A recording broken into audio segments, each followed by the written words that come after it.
We are monitoring earthworm numbers on a few of our demonstration farms to look at the impact of the different interventions being employed across the project.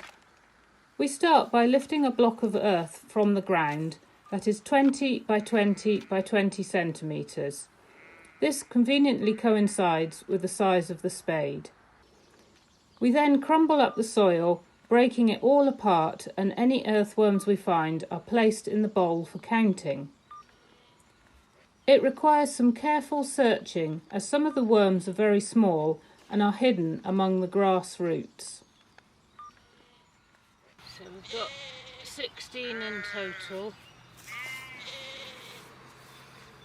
These darker headed worms here, these are the deeper burrowing worms, whereas these ones here predominantly live in the topsoil layer. So we do a total count, which is 16 for this pit, and then we look for any adult worms, and the adults you can see by the presence of their saddle, which isn't showing up on any of these. So these are all juvenile worms.